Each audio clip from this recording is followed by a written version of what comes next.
Hey, welcome back to the Trial and Error podcast. This is Brian. Fearless is going to be joining us here momentarily. This week's episode, we're going to kind of revisit something we've talked about before, but we can't stress enough.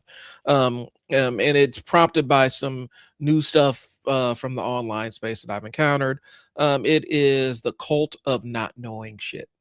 There is a concerted effort out there by people who are very proud of all the things that they don't know and they don't understand, and they make it a point to let you know that they ain't going to invest time to figure them things out. And so it's kind of bemoaning the death, or maybe the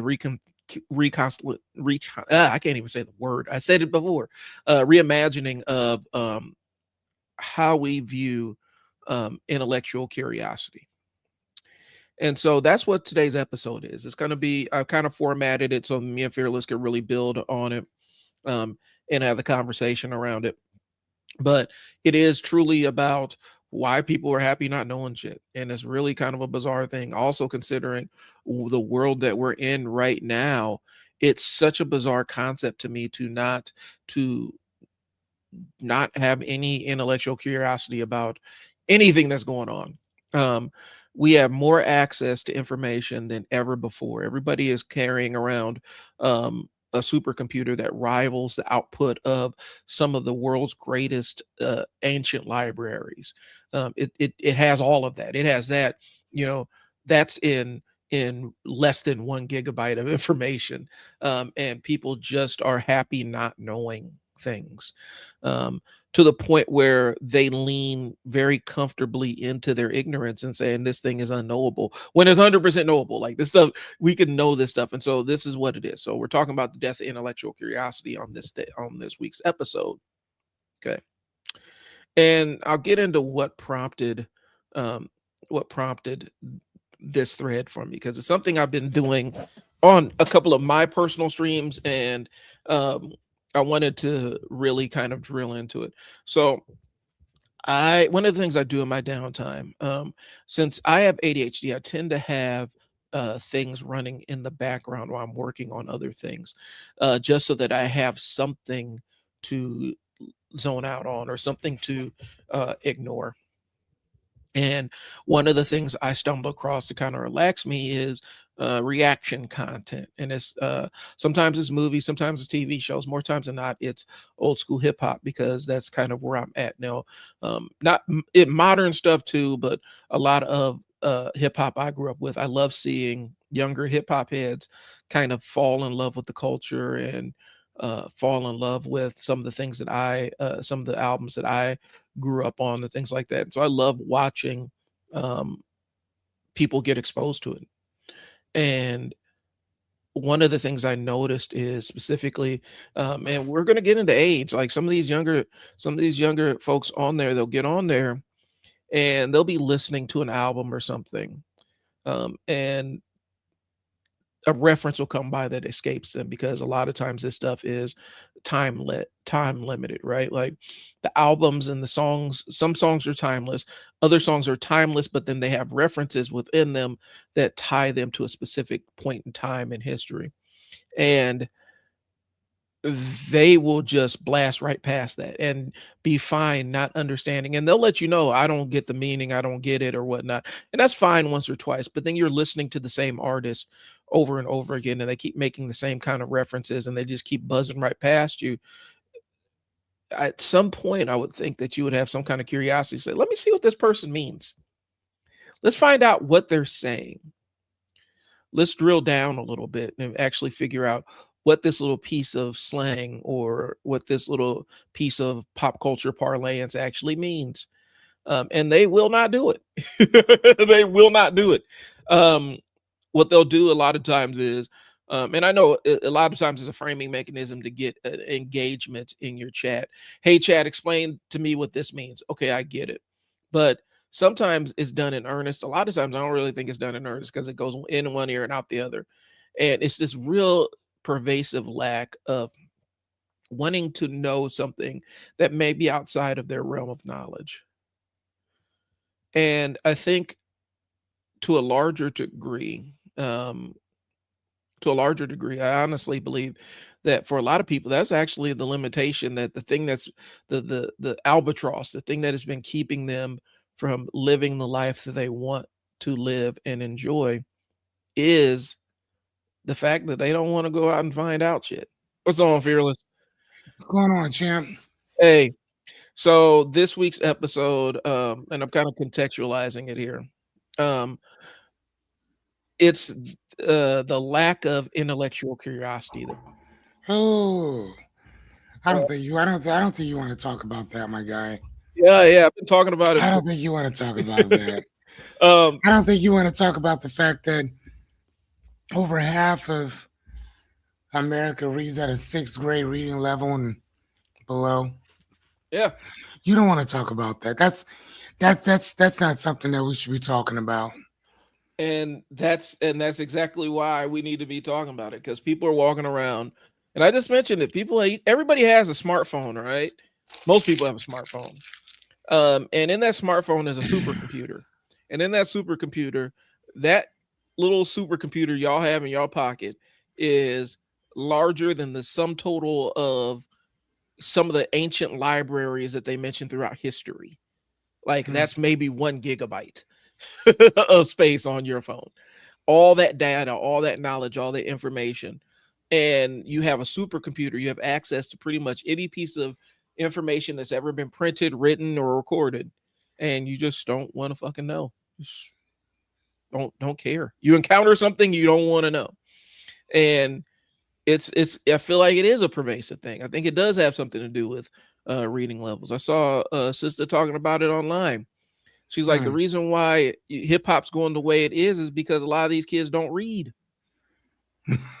Like, there's making fun of Jay-Z when he came out and said it, when they said, and I don't know if it's a real statement that he got attributed to him or whatnot, or if it's something that got attributed to him, but they're like, Let's look it up. What did he say? Somebody asked Jay about what can be done about the lyricism in hip hop to improve it, and he said, read. People need to Hmm. read. Um, and when I think back on some of the cats I grew up with, and I got into some dude was talking about all the, now we got all these college educated rappers. I'm like, hold on.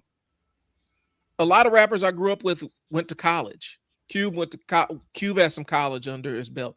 Daz Effects back in the days, they met in college. Lords of the Underground, I think they met in college. Run DMC, both of them met in college. Like, Public Enemy met in college. Like, there was a strong thread of rappers that went to college. E40 went to college. Master P went to college. Um, and it's not saying that college is this master thing where it just it's a qualifier for how intelligent you are, but um, the pursuit of wanting to know more is kind of a common thread. Hmm. And she was talking about how what we're running into is we're kind of seeing the slippage of literacy rates, and it's correlating with um, people not wanting to, people not wanting any actual content in their music, in their entertainment. It's not just a hip hop thing. Like, you can see lyricism across the board has been streamlined. Somebody's talking about how television shows now are dumbing down television for the audiences, because they understand that a lot of times the audiences don't understand context and subtext and metatextual stuff, and so they dial back their script writing and things along those lines. They don't have arcs that carry from one show to the next one as much, because they're trying to reach the audience where they're at. And so that's why a lot of times you have to go to, like, some of these cable channels that are paid to see really high quality writing and layered stories, Right. because mainstream television, their job is to capture your eyeballs, and they know that a lot of people's eyeballs will not be captured by anything that's more complex than something that can be solved in 47 minutes with Hmm. so. It's so funny. I was listening to this thing on what was it? I think it was on Instagram, Mhm. and I subscribed to this show where they talk about all of these different TV shows and movies or whatever, right? So there's one they were talking about Con Air, and they Uh-huh. were talking about all the funny, weird stuff that was in this movie, right? Right. So there's this part. You ever see the movie Con Oh Air? yeah, I've seen it plenty of times. It's one Okay, of my favorites. so it's with John Malkovich. Hmm. There's this part in the movie. I'm sure you could probably find it on YouTube where there's about a 15-second monologue, not even dialogue, monologue of John Malkovich's character walking on top of this plane, I remember that. and he's just talking. I don't know if he's talking to himself or I think he's talking to somebody else, but more or less talking to himself. Uh-huh. And that 15 seconds of dialogue, the guy was like, this movie doesn't deserve him Hmm. because it was so good. The rest of the movie, the guy was like, it's trash, whatever, but I loved it personally. Oh yeah, But his part, you're frozen again, man. I am. Um, I his keep opening other things, and Google for yeah, whatever his reason is being a monster. his that one dialogue that he had was so good that it was like, why are you even in this movie? You know what I'm saying? Yeah. Like, it reminds me again. I put all these different things together. It reminds me of I think the dude's Brady something. I forgot the guy's name. Brad. He was a boxer, Uh-huh. and not too long ago, like some years back, he called because he needed a sparring partner. So he called Bud, and Bud showed up. Didn't go to the hotel. Didn't go to. He went straight from the airport straight to that guy's gym. Tuned up a little bit, got in the ring, and went to work on that man. Hmm. And he was like, "Okay, all right." He's like above average. Maybe he's just really excited. Next day, same thing. He's like, "All right, let me switch it up a little bit." He's like, "Everything that I did, he had an answer for it." And he said after the match was over, the sparring was over, he's like, "Bro, where are you from?" Asked him all those questions. And he said, "Dude, like, you are something different." He's like, "I fight world champions all the time, Hmm. and not one of them are like you."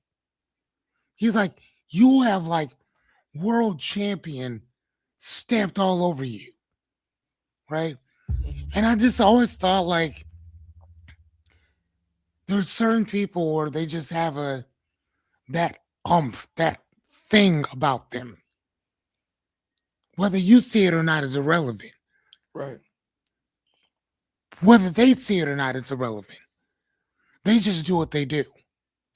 Right. And I just thought that movie was so good, or at least that part, that regardless of how other people may have felt about the overall movie, Hmm.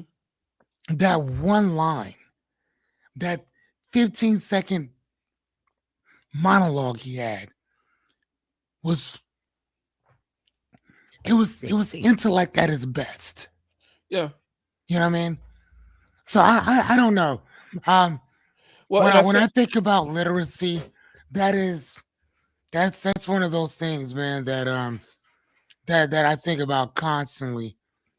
Um, I'm always buying books. Like I'm a I just read. Let me get this book for you. I just read, and again, I'm in school and all that stuff. I got 4 classes mhm, back to back or whatever, and I still had time to sit down and knock this out in a day or whatever. Like it was my aunt sent this to me. It's called Solitary mhm, by or about Albert Wood Fox, and it was a crazy book or whatever. But she bought it, and honestly, I had no intention on reading the book. But I'm like, I ain't got nothing else to do. Let's knock it out. and I'm happy I did. So, He put himself in a lot of this shit though. Not gonna lie to you, but just kind of like another book. Oh man, I should have wrote that in my essay. so, see, Sorry. that's all right. I'm actually going back and I'm rereading because I'm probably going to do a series on my live stream. I'm actually going back and rereading the entire Dark Tower series by Stephen King. Yeah. And for those that don't know, and this is nerd shit, so hold on. Surprise. um, the Dark Tower, if you're interested in any form of Stephen King stuff, and I'm not talking about just his books, I'm talking about movies, TV shows, the whole nine. So, Welcome to Derry, the entire It universe, all that other stuff. If you really want to understand how Stephen King perceives all these different universes, read the Dark Tower series, because the Dark Tower series is, he said, is his magnum opus. It's the thing that ties all of his stories and books together. And so it, the entire concept of it and what it is, what Pennywise is mentioned in that book. And there's another creature that is from the same species as Pennywise in the book, who's an antagonist. But all of his stories that have supernatural stuff in them tie into the Dark Tower series. All Okay. of them, 7 books. These are some these books are some chunky boys. I was reading them. Um, I finished a couple. You know, what was it? I think I ran out and actually bought the last Dark Tower book because I was up to number 6, and I bought 7 um, when my wife was in labor. Right before she went in labor, I stopped by the bookstore to grab some stuff to read in the hospital, and I went Mm. through that entire, like, almost, it had to be like 800 pages in a couple of days. Like, I powered through those books. But if you want to understand the Stephen King universe, he made sure that, because each world, Needful Things, what's the vampire movie, a couple of other ones, um the Tommy Knockers, all of those, I remember that one. Yeah. Tommy Knockers, um all of those, every single one of Christine, um God dang it, Salem's Lot, um Misery. Misery, all of them in some The way, shape, Green or form. Mile. Green Mile, Shawshank Redemption. anything that has, okay, and I don't know if I think they mentioned something about Shawshank, and the Green Mile. Any story that has a supernatural element in the Stephen King universe, ties into is tied to the Dark Tower, because he sees them as all these worlds that he has in these stories are levels on the Dark Tower, and the main characters in the Dark Tower traverse through those different levels. And there's one level specifically that's our world, where they actually encounter him, and he made it a metaphor for how he finally kicked decades of substance abuse. And he tells Hmm. that story in one of the Dark What? Tower books. He was a school teacher, wasn't he? I don't know if he did school. He might have. I know that I read On Writing, which is one of the best books about the craft. I've mentioned it on this show before. Um, and he talks about his story. He might have done school teaching. I think it was because he talked about how prolific he was as a writer. And it started, like, he started writing short stories and selling them. I think when he's like 17 or 18 years old. You might have to look it up. Like I said, I don't want to freeze my camera because Nah, you're because good. Google is devouring tons of memory for no reason. But like I said, if you want an understanding, like if you're a fan of any of his work, any of his scary stories or any of his supernatural stories, um, start there. Read the Dark Tower series because they Yeah, all tie into one. he was an English teacher. Okay, that makes High sense. school he was a high school English teacher. Yeah, and like I said, in one of the Dark Tower books, it even talks about the accident that almost killed him, getting run over, and that's tied into it. And it talks about how this was kind of the tipping point of him, or had something to do with him kicking this substance use habit that he had for decades and decades. Okay. And I mean, it's to the point. His kids are writers. Like Joe Hill is a prolific horror writer. Right, I think he was the creator of Lock and Key, which is an amazing horror based comic book, and stuff like that. And so his craft, like it's not like one of those things where he keeps his kids out of the craft. His son is really accomplished as an author himself. Mm-hmm. And so, anyway, long story short, and I'm saying all that to say this. Um, that entire base of knowledge about Stephen King comes from the fact that I read The Stand, and I was curious about the world of The Stand and where I could find out more. And immediately that's where it landed on, okay, The Dark Tower Right. book. And so it helped me understand the world of, like, the overarching villain of The Stand is also the overarching villain of most Stephen King books, and specifically one of the overarching villains of The Dark Tower, which is Randall Flagg, the Dark Man, Merlin, whatever you want to call him. He's a So would recurring villain. he? So for the Green Mile, would he be like Percy? He might be. I would have to look it up because I forgot what the direct connection was. There's some connection to the Green Mile, but it's the ability, like his magical ability, his gift is, I think it's considered like one of the Shining or something along those lines, where it's a gift that it's beyond human understanding that just Mm-hmm. happens, but in the world of the Dark Towers, it's contextualized as magic, and Right. it's weird magic and But they at technology least, combination. but they at least recognize it for what it is. Yeah. The book that really gets the book that really gets explained in the Dark Tower book is The Shining, and how that world works. And Shining, Insomnia, um, what was the one that was the sequel to The Shining? The sequel to The Shining, and I remember the movie. I'm trying to remember the book, but it was that kid from The Shining as an adult, and he's mentioned. I think he's actually a character in the Dark Tower as well. Okay. But they, like I said, they mention all these characters, all of them. Mm-hmm. And so, like I said, it's just like it was born of intellectual curiosity. That's how I discovered this entire new world of books, which is considered like it's one of the it's fantasy, it's horror, it's action, it's all suspense, it's all everything. It's a western. It crosses all these different genres. It's a western with werewolves in it. You know what I'm saying?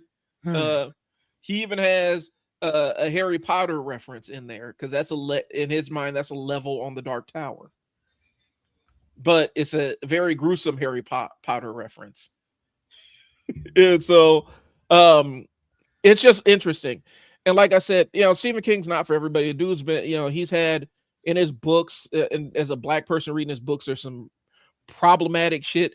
And the way he explains how he used to depict black characters is, they always come out on top in the books, even though he's like, yeah, the language is kind of, the way that they talk and the speaking patterns and stuff. It's a white dude trying to emulate how he thinks black people sound, and it doesn't work nowadays. But whenever he had his marginalized characters in there, he's always says, I always made sure that the racists who were tormenting them always got tortured worse than they ever hurt the people, and they always come up on top. It's like, yeah, let's dial back on you writing black characters like that. Let's dial back on you Right. writing Mexican characters, and you trying to do their accents and stuff. That don't work. Mm-hmm. But like I said, from a writing standpoint, just from how prolific he is as a writer, you got to sit down like, damn, this dude is, to not employ any other writers, because a lot of them do that, right? They'll employ other writers to ghostwrite for him and stuff. He writes all his own shit.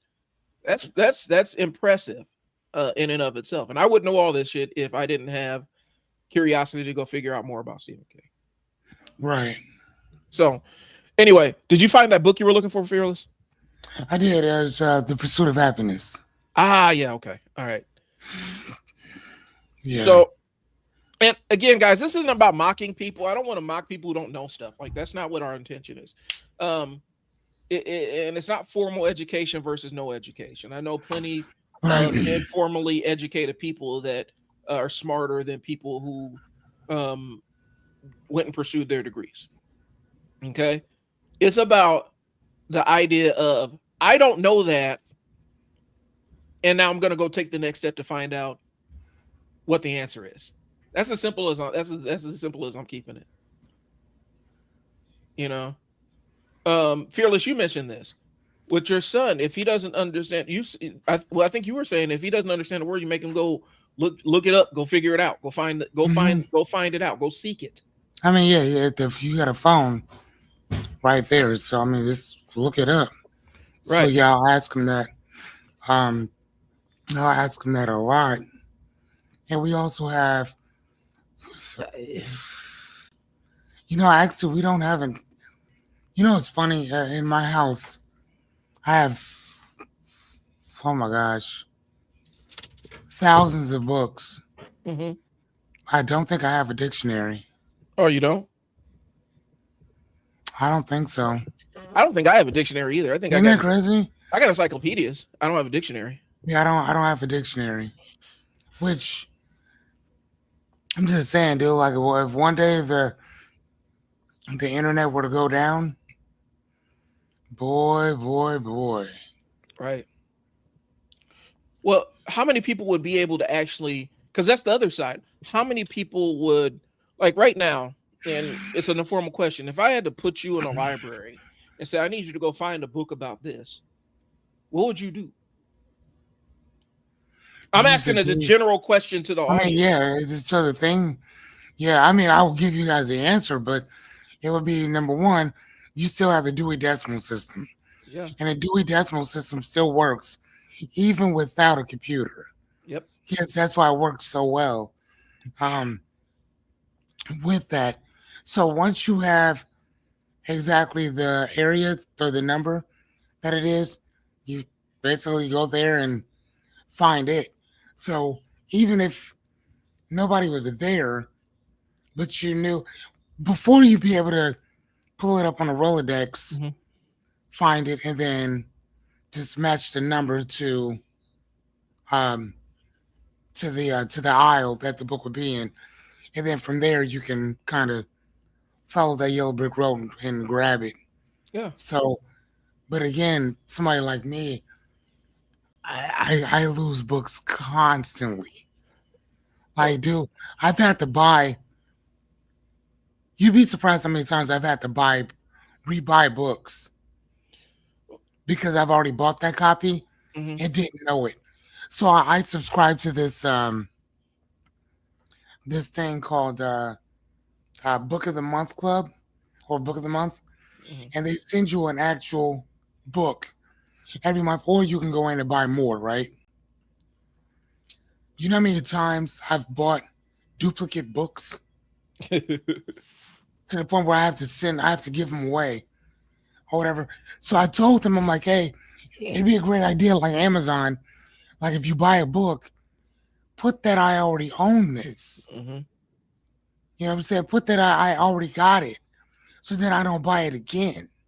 Okay. Because Amazon, I love it because they tell you you already purchased this item Yeah. or you purchased it here. I'm like, damn, I already bought that. Now I gotta go through my house and search for where I put it. And then I got 19 boxes of books downstairs in my basement. And we're not even talking about I have what 1, 2, 3, 4, 5, 6, 7, 8, 9. Yeah, I have 9 other bookshelves packed with books. And we're not, and again, that's still not even talking about the 19 boxes of books, what is it, file books that I have downstairs. So Yeah. I literally have my own library. And I think it's one of those things where um And people think that you have to be on it like that. Fearless is an outlier for a lot of stuff, man. Like for the book Yeah, specifically, but yeah, we're just saying crack the spine of a book every once in a while, or pick up your phone if you don't know how a thing works. Turn on your phone and say, "How does this thing work?" yeah. That's and it. find out. Because what we're running into is, and the reason why I called it the cult of not knowing, it's a cult thing Oh, the cult of not knowing. where people act like some of this shit that we encounter is this unknowable thing just because they can scarcely understand how it works. And so we get into these weird conversations about climate change, how vaccines work, how medicine works, how germs transmit, um, simple things that we have kind of known and understood for decades. All of a sudden is, well, we really don't know about that. Are you sure? Tariffs is a thing that I've been talking to people Yeah, I was about, just because talking to Jessica about that today. Yeah. how tariffs work. Like, I ended up getting this camera for my business, new DJI toy. Oh, So what is what that? Let me see that. What is that? DJI Nano. Oh, So where do you get that at? got it off Amazon. It's a wearable camera, right? So I What does that can mean? so basically I could take it off. So this is the monitor. Like, I can, if I wanted to watch the monitor, I could. But if I just wanted to just go out and do stuff, I can just let me turn that right side up first. I can just put this around my neck and wear my camera. See, bought it for a basketball business for the coaches, and it gives me the Oh, same dude. quality and stuff. That the Osmo. Well, it's not, the sensor's a little bit smaller than the Pocket, but it could do a lot of the same things. Everything's magnetic. Has a little thing on there. I could just stick it to stuff if I need to stick Hey, it to a wall and send me a record. link to that. Bet I will. Um, You I'll already send know you already know what I'm about to do. I'll send you the link to where I got it and stuff. But yeah, this it's a little toy that I got because I was like, okay, How I much was that? 329. Hmm. It's a toy it's a little thing. It's not a toy, but it's something I got because I was curious about the question: how do I simplify recording basketball stuff for my coaches so I don't always have to be there standing with the camera? And so I'm like, all right, if they have a camera that they wear, and they can just send me the footage, it solves the problem. Some people won't even take that step. Hmm. And the tariffs boil down to why this costs more than when they listed it, because I think initially it was like listed at $299. It has everything to do with the tariffs. This camera doesn't cost more; the internals of it do. Um, and people thinking that there's this big slush fund of tariff money that they're about to get. Let me explain. Let me help y'all to this, and this is why intellectual curiosity matters. Okay.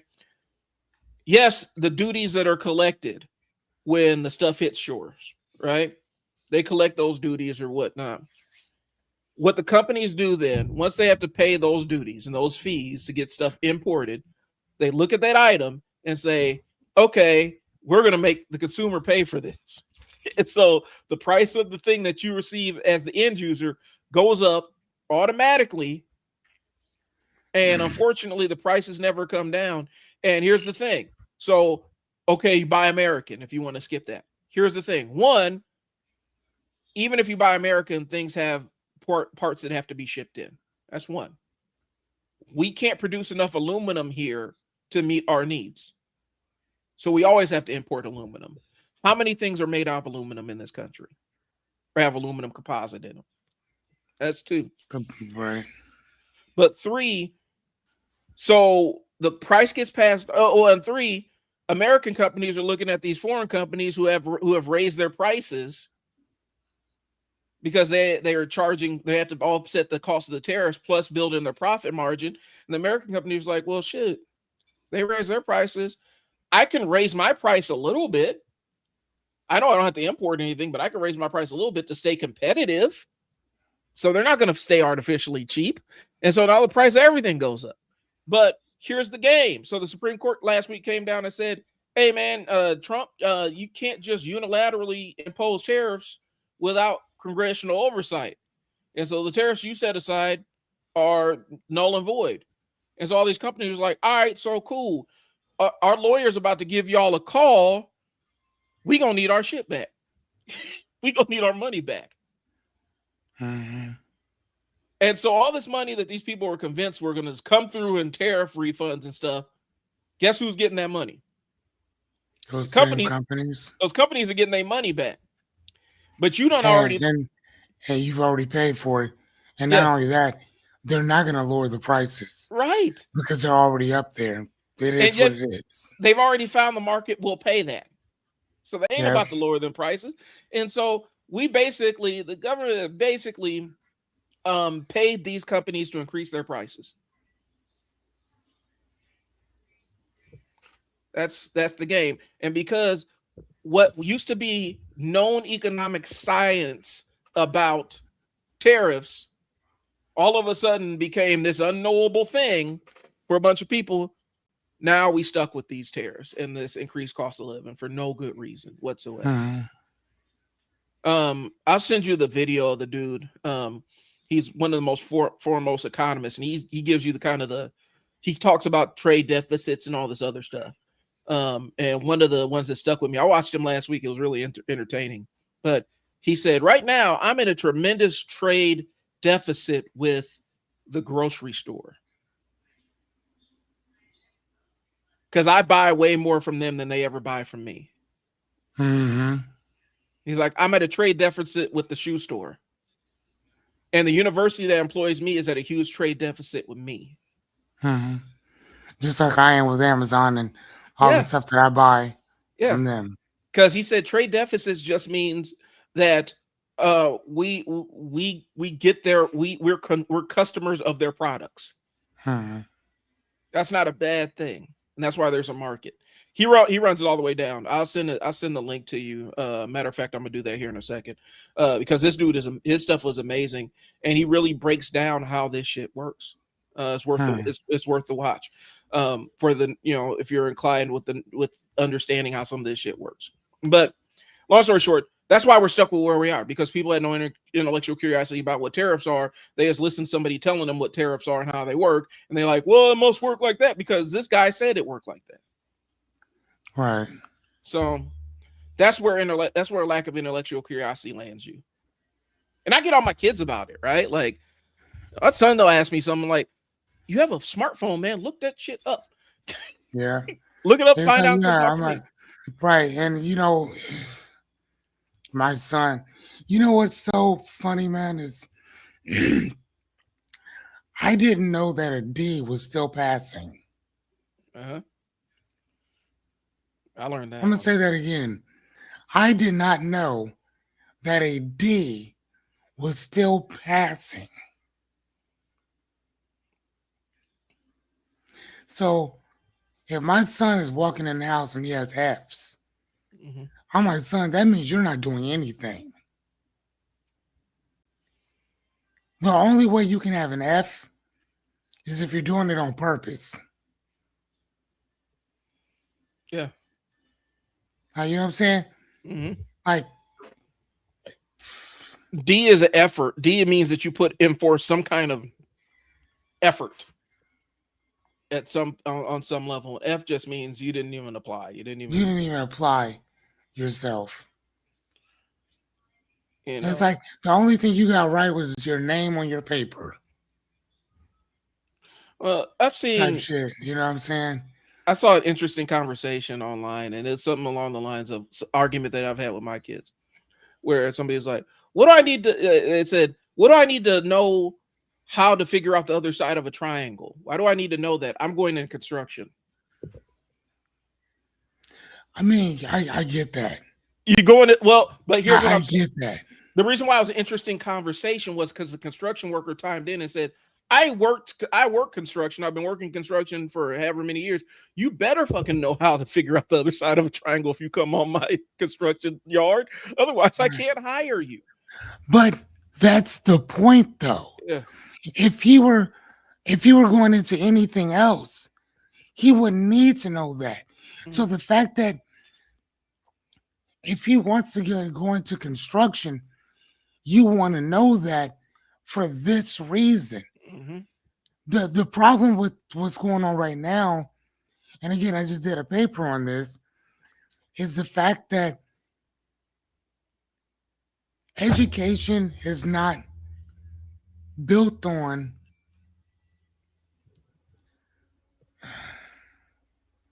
there's a word I'm looking for Utility.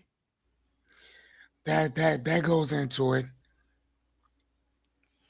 Man, what was my man? I did a whole paper on this stuff. Man, Well, thank God we have to save our papers, or at least I do. Hold on, did I name it? Read since I was a kid. Okay, peer review did that one. Was it cause and effect? Nope. Anyway, I did this whole thing on kids and learning, mhm. and the reason why I'm gonna have to find it.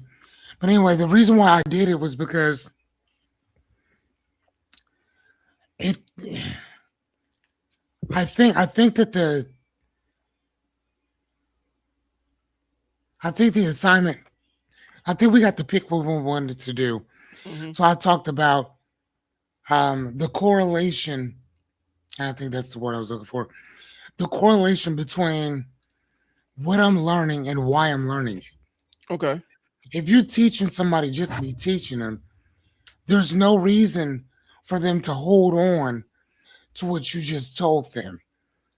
So in psychology, there's a certain word for that, where you teach a person something, it goes in one ear, straight on out the other, Okay.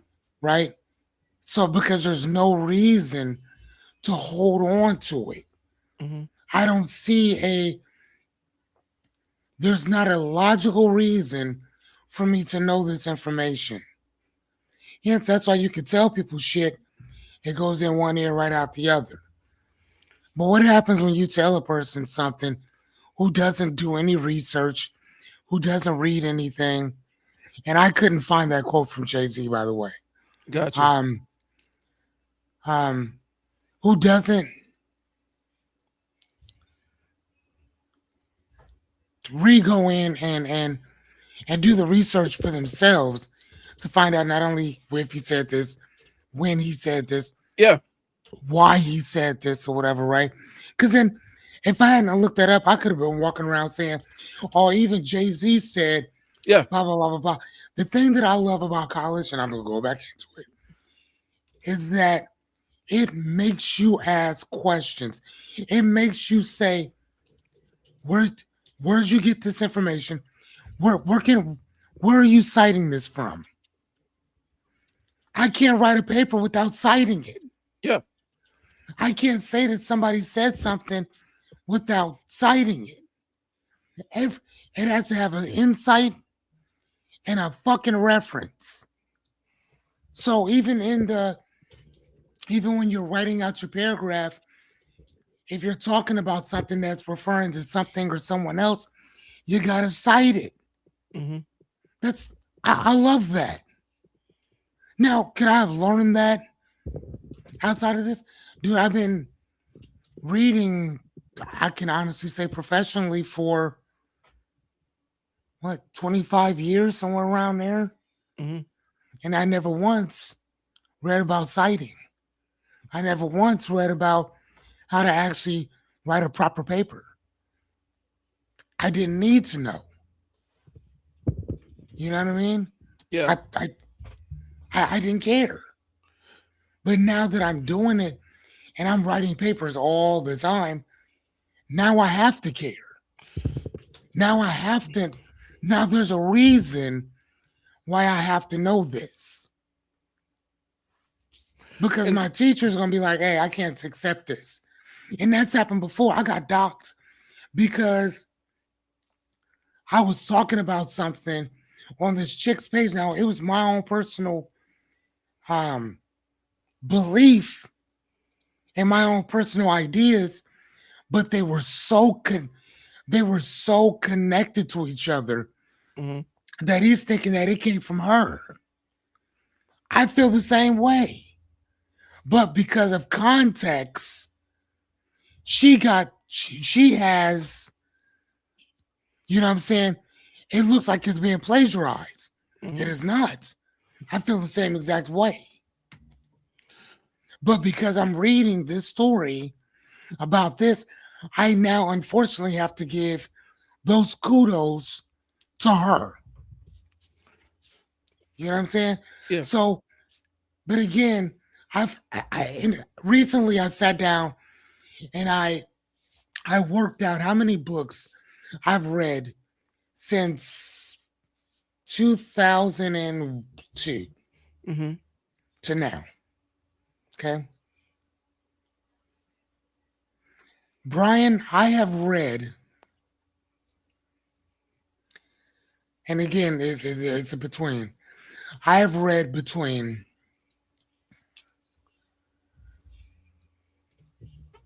so I've read at least 3 books Hmm. a week for the last 20 some years. Oh wow. There was one week, I think we were talking about it. I read like 5 or 6 books in Hmm. that week, and I've done that multiple times, right? Again, Well. this book right here, 400 and I don't know if you can see all the little red marks that Hmm. I made or whatever. I write in all of my books. See, the date that I started was 2/28. The day Hmm. that I ended was 3/1. So that means I read this book in a day. I started reading this at 7:30 on the 28th. I finished at I think 10 o'clock in the morning. But again, I slept, got up, ate, shit, shaved, showered, sat down, read the rest of it. Done. I gave it a 4.5, 414 pages. Done. So if a person says, well, how does a person read a book in a day? This is how. And again, I work, full time dad, Hmm. all that shit. And we still went out and got stuff done, did shit. But boom, in a day, right? So for me, knocking out a book a day, or I remember one time I read 2 full books, and it was from the Wayward Pine series. You Hmm. remember that show, Mm-mm. Wayward Pines? Uh-uh. It was by Blake Crouch. Okay. He has a show on, I think it's either Netflix or Hulu, called The Dark Matter. I've heard of that one. That's Blake Crouch. I read that book too. Um, I've read a lot of that guy's books. He has some really good stuff. But again, I read 2 of those books because I think it's like a series of 3 or 4. But I Hmm. read 2 in one day. Great books or whatever. And I'm the type of guy, bro.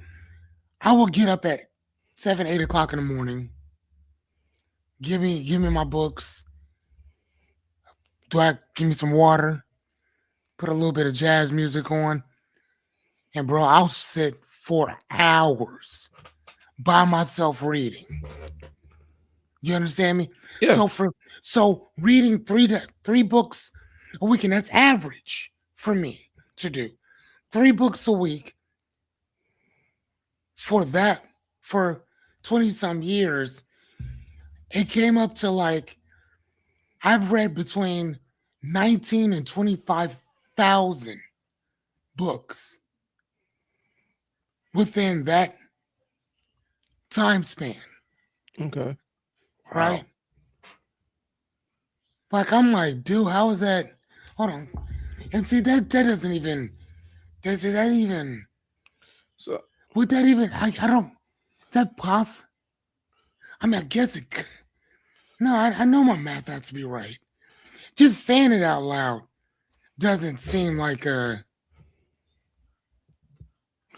You know what? Let's ask chat. All right. So to your point, What do you and it's think? so to your point, um, one of the things regarding the education and the way it is structured is I'm of two minds. Like, yes, there's some superfluous stuff that's being taught, but I also understand from running a training business, sometimes you don't know exactly what somebody's going to be utilizing that knowledge for. And so it's hard to narrowly target it, specifically when you're dealing with kids. um you don't know what they're going to do when they get older. You don't know what jobs they're going to pursue, what college degree they're going to pursue. And so the goal is try to shove in as much knowledge as you possibly can about as many different things as possible. Hopefully they can use one that takes root. I do think that there is do think that we do need to have options, if kid options, not where it's expected, but options for kids to specialize in specific things as they go through their high school career. And some high schools are set up like that, where you can kind of specialize in a specific core group of studies, and every class you take aligns with that. It was kind of like a college thing. But I can understand where kids are like, Oh, dude, I okay, was so off on my guy. uh, I can understand Ugh. where kids get that. Well, I'm not going to use this. Why do I need to know this? But I think a lot of times, specifically when you're talking about large public schools, specifically when you're dealing with thousands of kids, um, it's hard to individualize every single thing to suit what everybody's core interests are. I do think they need to have pathways that are available for kids that really do want to focus on a specific core group of study, where they can, where it's kind of a college thing. I know some school, I think my kid's school does it to a degree. I do think that there should be a balance there. And I know, like I said, from my basketball training thing, sometimes you bring a kid in, you don't know what position they're going to play. So they need to learn how to do everything on the floor. And so we're going to teach them everything. And then once we kind of flesh out where they're actually realistically going to be and what they're going to be playing when they get to their school and stuff, then we can talk about the skills they're going to need to build to do that. But Hmm. I do see a utility of having that big groundswell of knowledge. The example I use is this: when I was doing case management with the state, and this sucked. I'm gonna just be honest with you, this sucked. Um, we had to go through 30 days, and I was like the second or third class in the program that they're running. So they didn't have the training laid out. They didn't know how the training was going to go.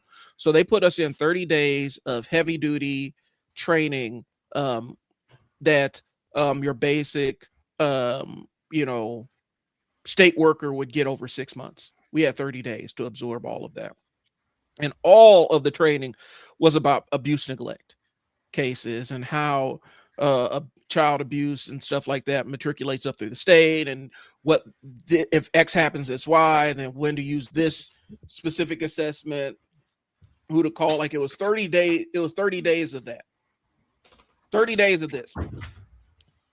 With 2 days left, they took me and I think bro's name was John, um, Carla. Like, it was me and two or three other people. They pulled us into a room and said, "Okay, you guys are going to be working with probation kids, and so here's what your probation training is. We don't even know what we're supposed to teach you, but I'm gonna try my best." I remember very clearly Tony Green, who's the state administrator, said this: "I'm gonna try to teach you what I think you're supposed to know. I have no idea what they want us to teach you or what we're supposed to teach you." And I know who Tony Green is. yeah, How did you know him? he at the time he was the state administrator for juvenile services, and so he was like he was the guy for the probation, uh, juvenile detention, that track of kids. Did you like him? Was he cool? The interaction I had with him was cool. The time I've interacted with him and came to him with when I was encountering bullshit, he was pretty cool. I can't give some blanket, oh man, he's always cool and stuff like that, but he was cool at the time. And so, um, but yeah, he pulled us in and said, all that stuff we taught you is for abuse neglect cases. None of that applies to y'all. So the last 28 days that y'all sat in on does not apply to most of what you do. The Hmm. vast majority of what you do. The information I give you is the stuff that we normally give. And that's why I said 6 months. This is stuff that normally you have to do like a 6 month apprenticeship for as an OJS worker before you even take cases. So he's going to take 6 months of knowledge and give it to us in 2 days. Oh wow. And that's what Talk they about try. talk And about narrowing it down. and you talk about being set up to fail. And so they did all that stuff, gave us all of this stuff, and basically it's like, good luck. And he's like, guys, it's not my call. It's coming down from above me, which was it was the state wanted to privatize childcare so that they can fire a bunch of state workers who are union, and that's really what it was. It was union busting. And so they gave it to us, and I'm working my case. I'm working my caseloads the best way I can. I don't know what the fuck I'm doing. I'm trying my best. And then I end up with abuse neglect case because the brother was involved in probation, but there's also abuse neglect charges against the parents. So now that entire 28 days, okay, so now some of this 28 days shit is making sense because I have to be out for initial assessment. There's forensic interviews that have to happen, all kinds of other stuff. I have to know how to do some of this stuff. Right. And had I not gone through what felt like, and at the end of the day, it was kind of a pointless 28 days, but had I not gone through that entire 28 days of knowledge, I wouldn't have had any frame of reference to use when I got these very specialized abuse neglect cases with children. Mm. So sometimes you never know when the knowledge is going to be important, but Hey, you're glad you have it. Now, so I'm that not saying number. go Go ahead. ahead. I'm not going to say that's always the case, but sometimes it does help. All right, go ahead. Sorry. No, what I was going to say is that number was massively off. It was actually 3,744, Okay. which seems a lot. Because even when I sound like, man, that seems way too. Yeah, I actually put an extra thing in there, so my fault. It was 3,744. So it basically comes out to about 144 books a year, 12 books a month, which again, I've done that in.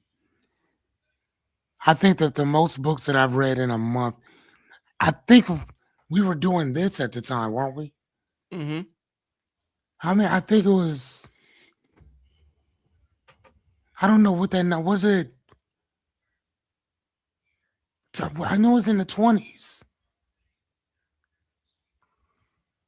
I'm pretty sure that it was because I know because we were talking about it. Because because I wanted to try to do like a book a day or something somewhere up around there. Or whatever, but I know it was up in the 20s in a month. Mm-hmm. And that was my personal best. Yeah. So I would have to actually go through and no, maybe it wasn't. Maybe it was 17. Because I think it was in the month of January that I did it. Okay. Was it? I don't know. Anyway, so it's about 144 books average. Yeah. But again, I've done way more than that. So that seems about right that it would be because 3 books a week it would be nothing for me to do that. Hell, it took me 2 days to read, no, maybe 3 to read Shogun. Mm-hmm. And that book was like 1,200, almost 1,300 pages. Yeah, that was a really good book, though. Oh Well, my gosh. and so we're saying this, they're saying all that to say this, y'all. You don't have to be our level of invested in finding shit out. Nah. But when you have a supercomputer in your pocket that has access to entire libraries worth of information, tutorials on just about how to do anything, free Yeah. lectures from experts, all these things. And you just like, I'm just cool with not knowing. I don't care enough. That's fine if you don't care enough. There are things I don't care to know. right? That's fine.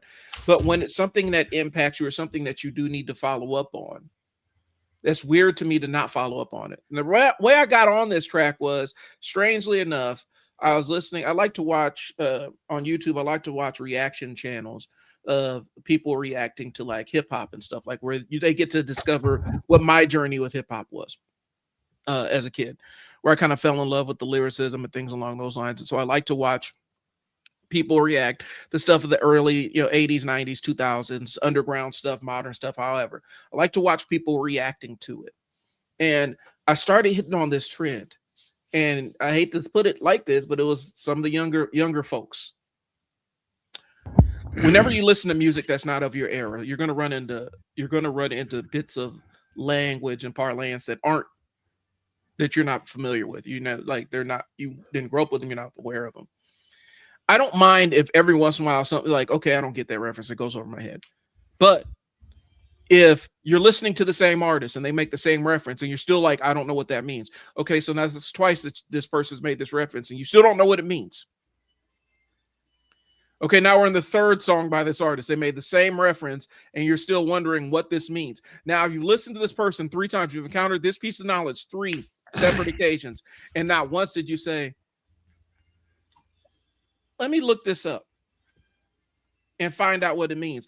You're just going to keep asking, what does he mean by that? What does he mean by that? That's enough to make me unsubscribe from your channel. And I've done it before where I was like, I'm not going to do this with you. Where I'm not going to sit here and watch you stumble around in the darkness over something so small that takes you 5 seconds to learn. Because one, I'm like, I'm watching this to see you react and do what I did, where I go find stuff out. And I didn't have a smartphone to figure shit out. When I first listened to Wu-Tang, I had to figure out that they were 5%ers. Actually, I had to find out what that meant. I had to figure out what the supreme mathematics and alphabet meant and all that other stuff. And I had to figure what those terms meant. I had contextual clues and I had context clues for what some of the slang was. And I figured out "Oh Earth" was when somebody said "Oh Earth," that was his mom. Okay, I figured that out through context clues. But I had to go figure that stuff out on my own. And I did, so I could better understand what they were saying. Did you like Brand Nubians? I like Brand Nubian. Brand Nubian was 5%. And that's where I had, and so they were 5%ers. And so I had to start asking around kids that were their parents were in the Nation of Islam. What does this mean? Oh, well, my mom and dad are in the 5%, or my dad is Fruit of Islam. He doesn't really mess with 5%ers like that, but that's what this is. And so actually, what I'm saying is I had to go figure the shit out. And I didn't have a smartphone to do it. You just had to find out. And so to have access to that level of knowledge and just keep getting hit with something that you don't know what it is, and then you still don't figure it out, it's such a bizarre off concept to me. I don't understand it. And I guess it comes from growing up. Hey, mom, what does this word mean? We have a dictionary. Go look it up. I don't want to. I'm not asking you. I'm telling you, go look it up. You know what I'm saying? It's funny, man. I've knew about like I like the Poor Righteous Teachers. They were really cool. What's so funny, man, is that the group that I listen to the most and still do, and even when I listen to them today, I can listen to them with a brand new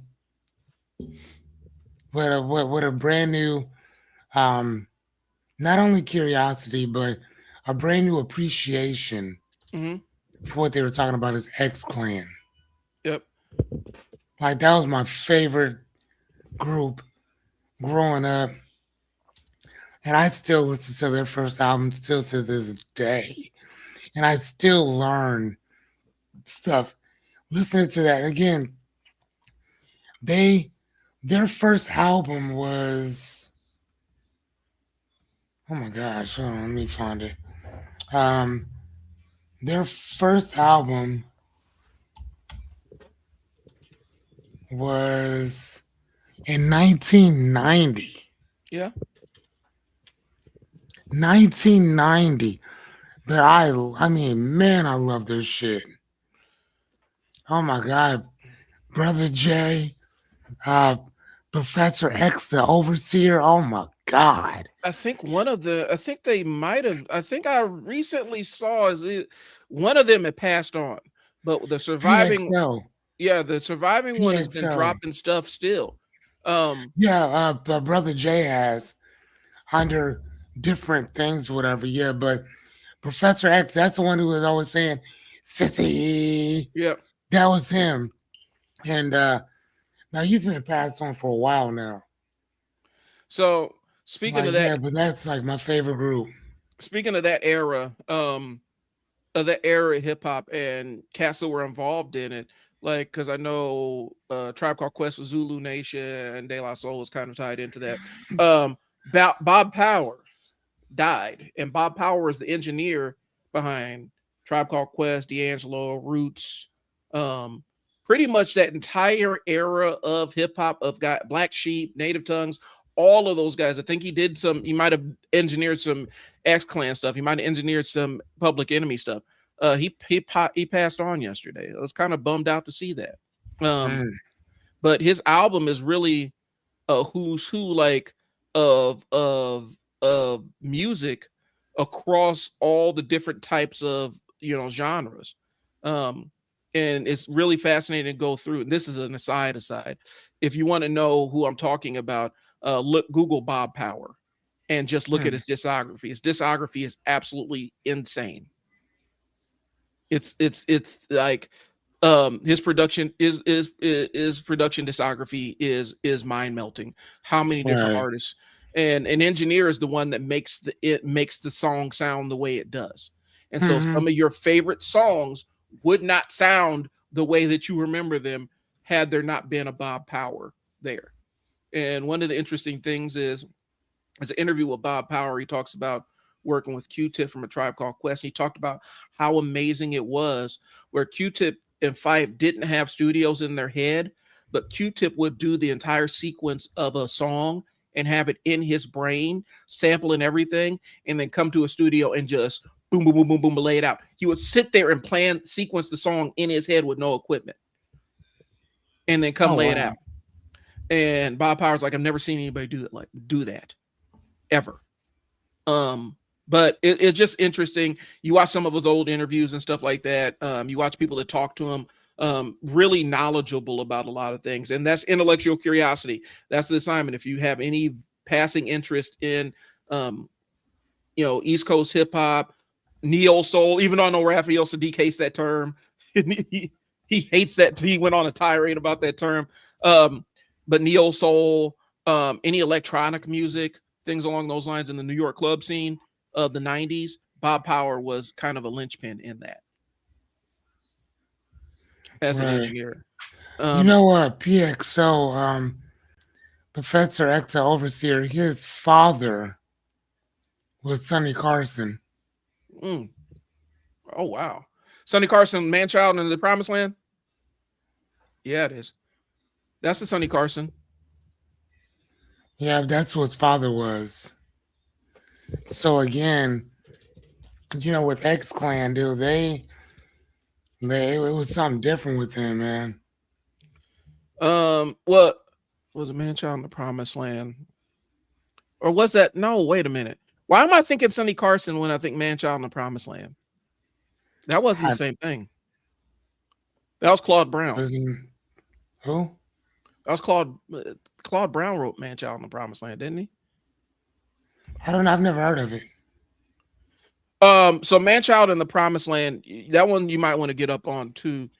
Basically, it's a guy documenting New York life as a black person in the 30s, and through, growing up in the foster care system and all kinds of other stuff, and having to bounce between juvenile facilities and things along those lines. Really interesting book. I read it when I was like 16 years old, because my mom used to have for those that don't know, my grandma was a curator, the educationist in St. Carson. That's where I saw it. My grandma was a curator at the Great Plains Black History Museum, and my mom had like she had her own library of black literature from the Panthers and things like that, stuff that wasn't mainstream press, wasn't pressed to the mainstream. And so I got it. I got a lot of Don Lee stuff, Don L. Lee stuff before he changed his name, um, and Nikki Giovanni's early stuff and all kinds of other stuff. I like her. Yeah, And so I had all that in my basement. Man Child in the Promised Land yeah. was the one I went down there and grabbed. I loved her and oh my god, my man. Um, when they would go back and forth, man, I love their art. I love their conversations. James Baldwin, Yeah, man, James Baldwin. that was beautiful. That's my guy, dude. I love that dude. I'm trying to figure out what the connection is in the Promised Land. I'm trying to figure out what the connection is. Why I thought when you said Sonny Carson, I thought Man Child in the Promised Land, and it's not. So anyway, but yeah, liberty, yes. Sorry guys, 5%ers believe 10% of the world knows the truth. 85% ignorance, 5% of the poor righteous teachers to enlighten the masses. Yeah, and that's what it was. I didn't realize that. Like my first encounter with it, I had a friend who was his family is Nation of Islam and stuff, and he kind of hit me to some of what that is, and that triple stage darkness and all that stuff. He kind of put me on to some of it, but I actually had to ask him. I had to go seek it. Nobody was there to give it to me. I had to go find that information Yeah, and dude, understand. that ain't something that you just don't come up with off the top of your dome. And this is You gotta 1990. ask somebody. This is 1994. So I'm running Oh around trying to wow. figure this out in 1994, and I had enough wanting to. I had enough curiosity to want to go find this out myself in Mm-hmm. 1994. With yes, there was internet, but internet wasn't interneting like that. No. like this was. I learned it in 94. I talked to my boy in 94 and then 95 when I got a chance to get into the computer lab and get online. That's when I started looking up some of this stuff a little bit, and I had to put it into my brain. I think what the mechanism we're losing is the idea of seeking knowledge. Mm-hmm. Like if you don't know, taking for granted that, because some people just take it for granted that they don't know. They're just like, I don't know that. I don't know. And that's fine. Like I said, there's certain things. And right, that's what I'm saying. Like, if you're okay with not knowing, that's fine. But don't act like, don't state that you know something to be factual. Like, I'll give you an example. I had a conversation with an associate of mine yesterday, Mhm. and we hadn't spoken in years. And she just out of the blue asked me, how do you feel about our president? And I said, I'm not particularly fond of any of them Mhm. in general. Um, like in particular, I don't really think that they have the people's best interests at heart. I think that we could do better as a country, and we choose not to. Yeah.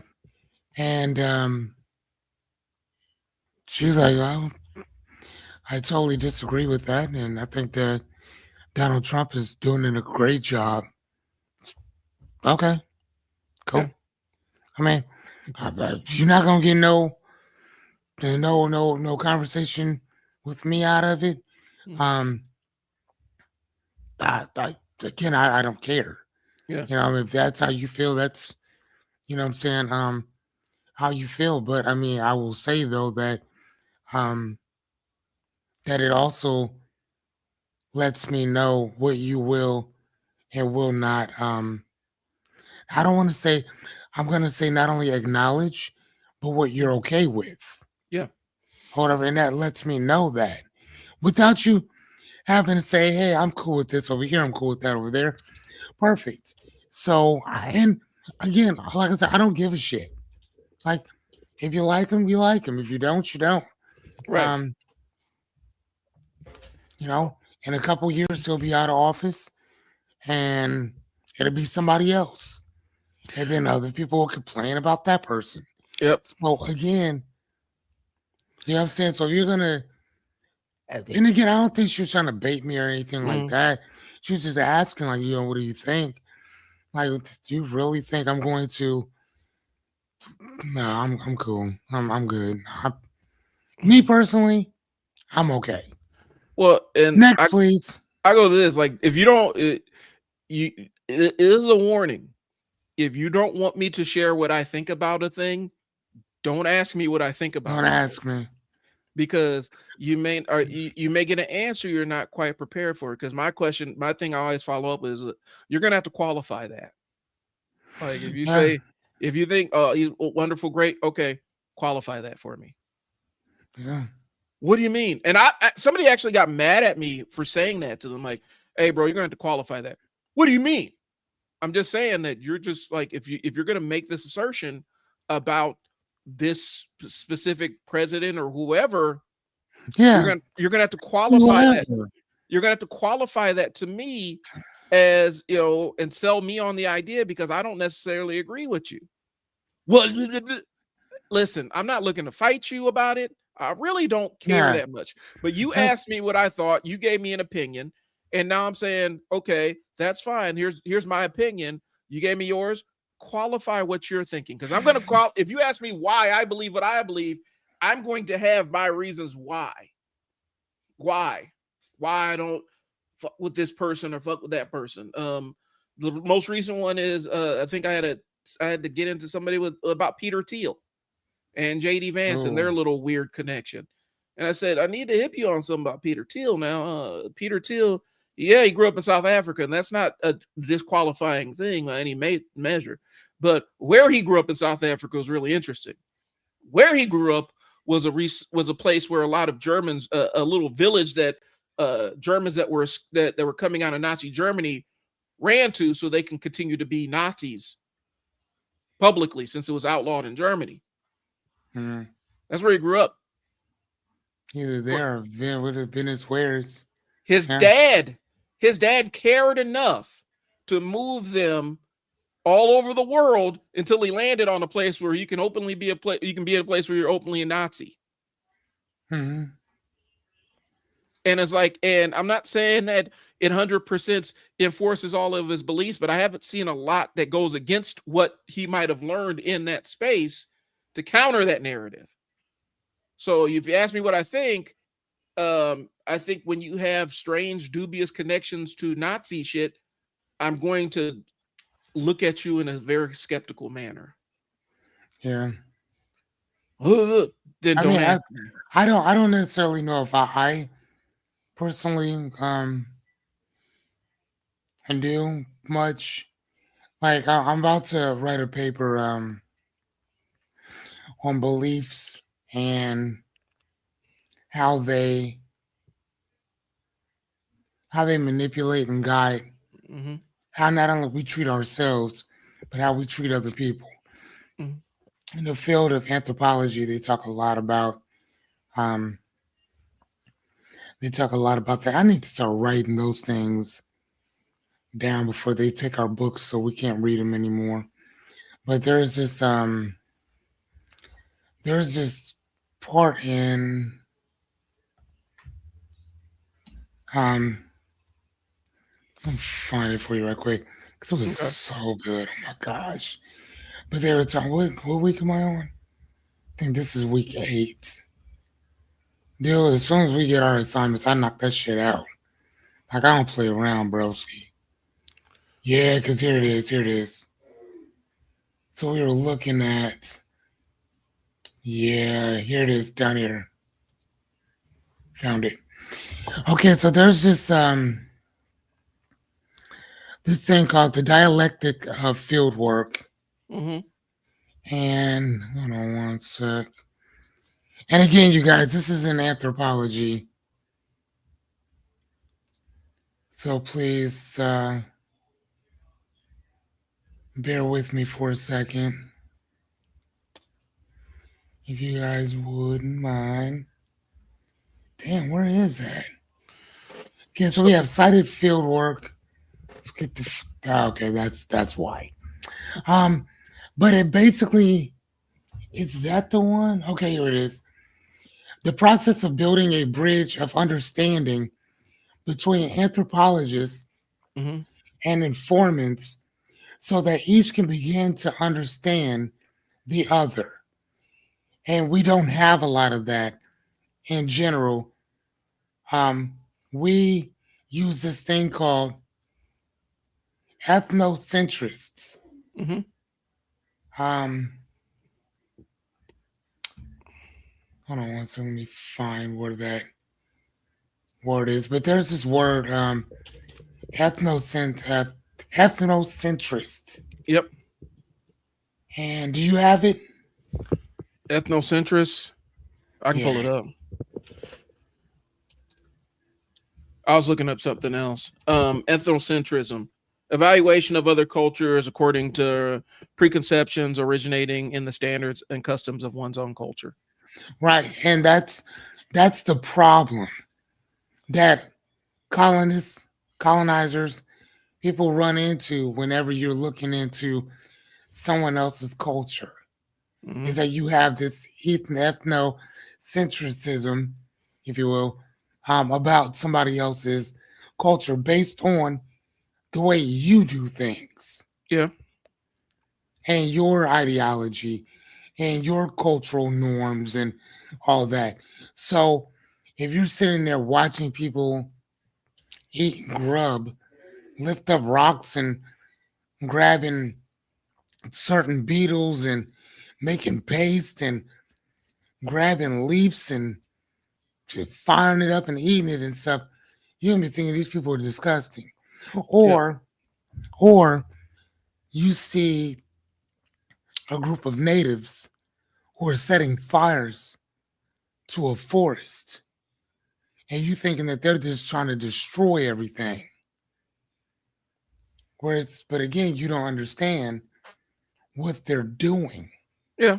And that's the reason why you have to have that dialectic of field work. And the word dia, and it didn't tell me here, but I just understand it. Dia means to go deeper. So when you hear the word diagnostic, it Hmm. means to look inside of something more. It means to look into it. So diagnosis means to look. Any words you see that says dia, it means to look deeper into something. Just like if you see the word epi, Hmm. like a word that's like an EpiPen. Epi means you have to go into the skin. Right. So that's literally what that word is.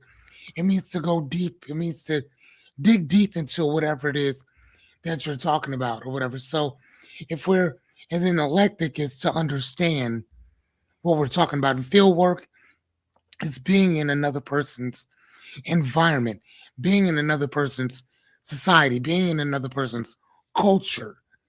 So you put all that stuff together, it's trying to understand and build that bridge Hmm. between my life and my custom norms and yours. Why do you do what you do? And you may not give two shits of who I am and why I do what I do.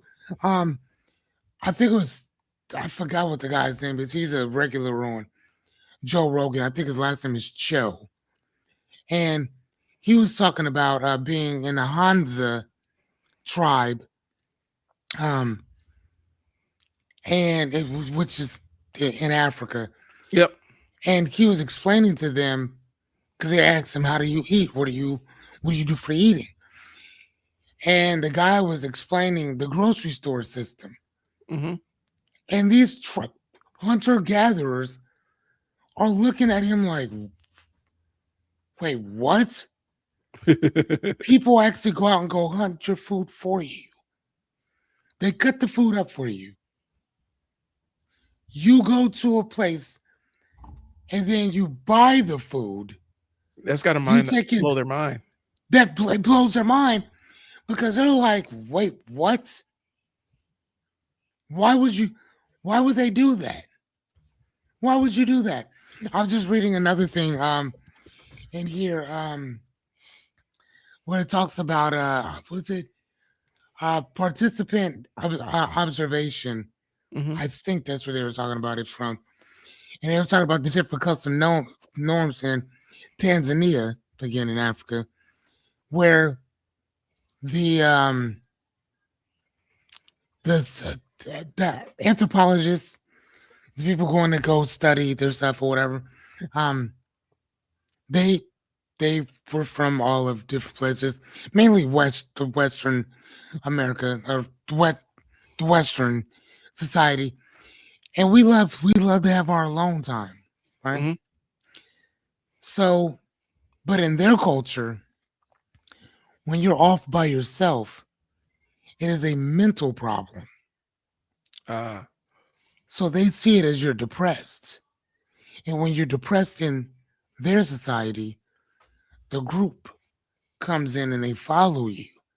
They want to be around you because they believe that you need that that camaraderie. that makes sense. Whereas here in the West, we just need some time to unwind. We need some time just to be by ourselves. They consider people being alone as being insane and mentally unstable. Oh wow. So, motherfucker, I love this shit. Like, what? Like, what? And again, I mean, I wouldn't have learned it if I didn't have to learn it. So, one of the most of the people I'm in school with right now are kids. Yeah. And this young lady said to me yesterday, she said, "Sir, I love your enthusiasm about what you bring to class." Because she's like, I'm always like, "Hey, everybody, hello, it's week 8. Happy to see you guys." And then I'll state whatever, my assignment is. But I'm always giddy and happy to be in. And I'm like, man, like chapter 8 was long as fuck. Oh my God. But it was probably like one of my favorite chapters because now it's going into a lot of that stuff or whatever. So like I think I'm gonna love anthropology, like not anthropology, sociology, Uh, because anthropology is studying ancient type of shit.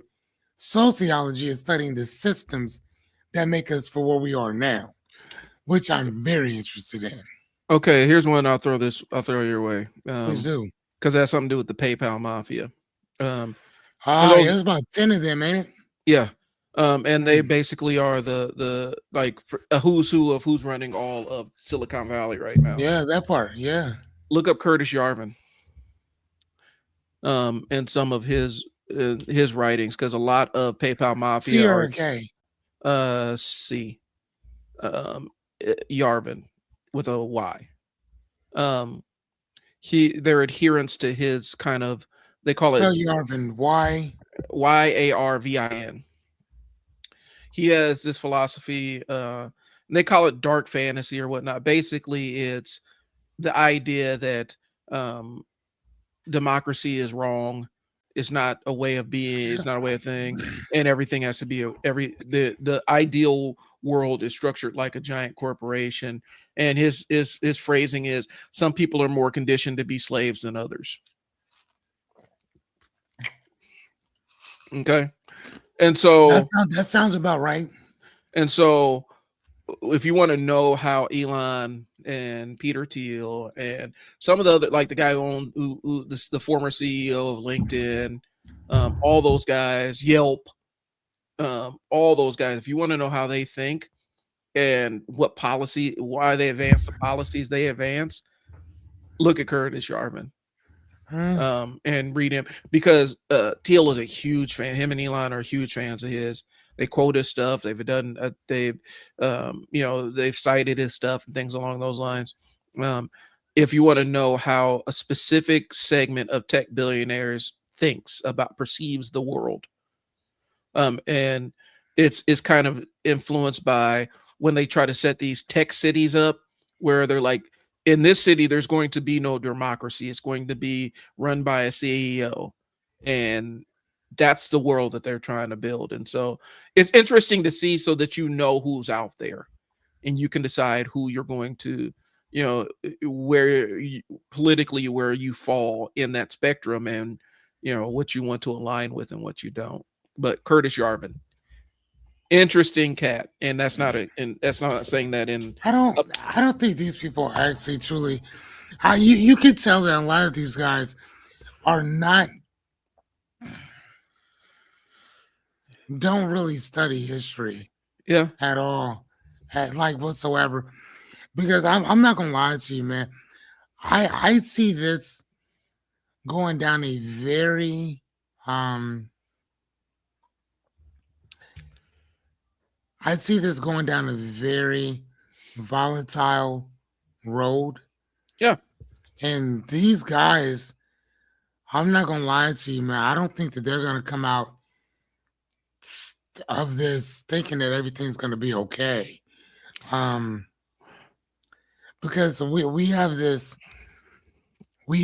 ideology apparently as a culture where we think that just because you're rich, you're right, Yeah. and yet that you're authoritative. And I've told you before, like I'm not gonna lie to you, like I there's certain things that people do, and I like the way that they do things in China Mhm.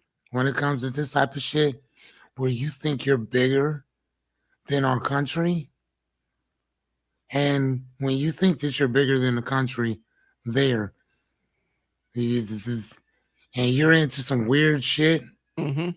dude. They do some pretty they do some pretty deep stuff, dude. Well, and here's the thing. So you see some of the interactions that they have at some, because all of these tech summits or whatnot.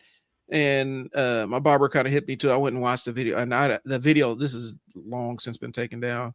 But he was talking about, you go watch this tech summit where you got Zuckerberg and a couple of other guys in there, and you think they'd be talking about technology that's advancing the world, and these dudes are sitting around talking about their doomsday bunkers and how they're going to they have a specific segment of population they're going to bring with them and how they're going to keep control of their doomsday bunkers. He's like, why are they sitting around talking about this stuff instead of how their technology is going to improve the planet for everybody?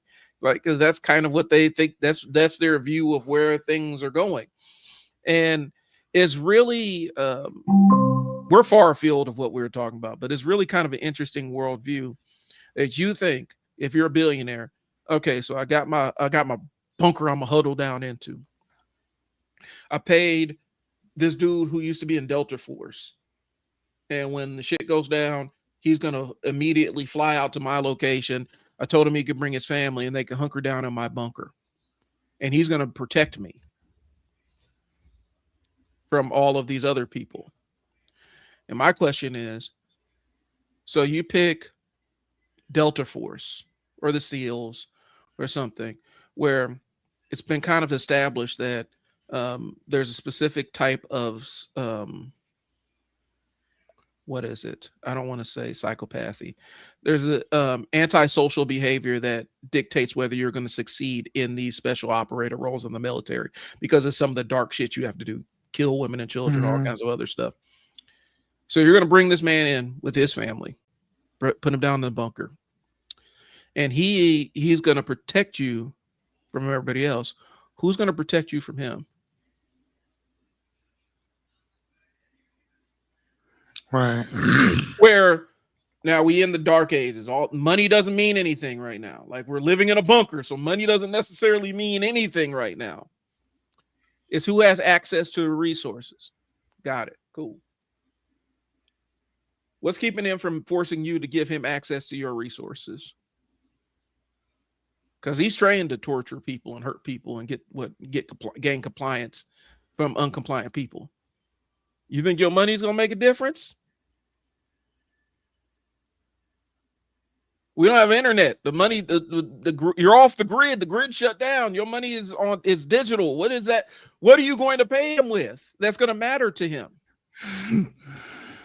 You got 5 of them in there. What's keeping them from all getting together and say, hey, we're going to be the council of 5. This dude is a good mark. He has all the resources together. We just gonna bum rush him and divvy up his resources between us and our families.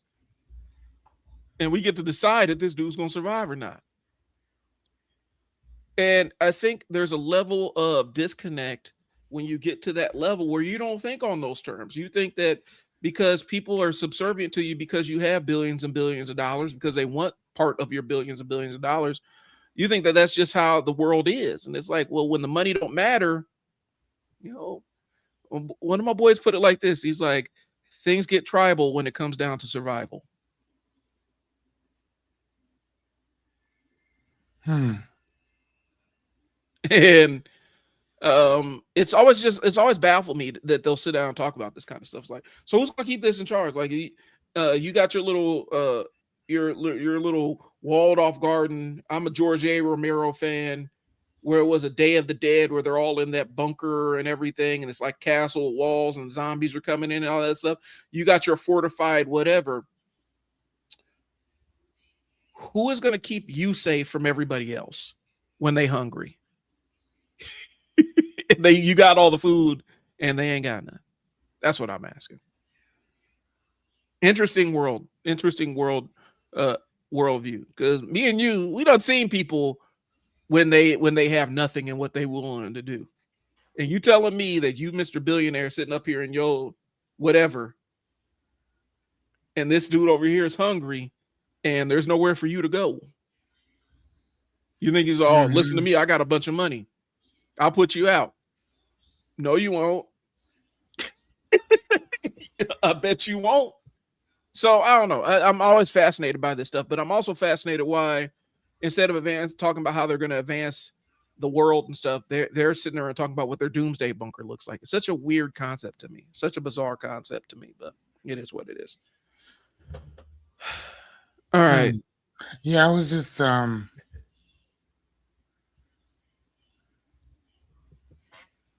this is funny.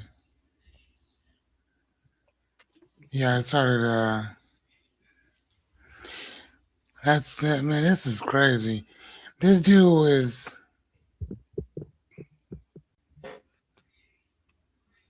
this dude was at Trump's inaugural Uh huh. ball Well, last. Yarvin. Yeah. Yeah. Oh, he's a bit like Um, they love him in that they for whatever reason they love him, and you read some of the shit, it's like, oh, this is a very unwashed opinion. Steve Bannon loves his stuff. Mhm. Michael Anton loves his stuff. Yeah, you should really The see. department. We got to talk off air because I'm doing my independent journalism streak came out as the Epstein's files dropped, and there's a lot of information out there that is public knowledge, but it's not public knowledge because people don't read um, about those people that you This just is named. crazy. About those people that you just named, and it's a lot Like deeper. this is like It's a lot deeper and darker than most this is people really think. what y'all doing? Yeah, it's a lot deeper and darker than people think, which is scary. I'm just be honest with you. Um, That's crazy. um, That dude said that no. Um I need to find I need to he's a blogger. There's a lot of his shit that he's written and stuff like that. yeah.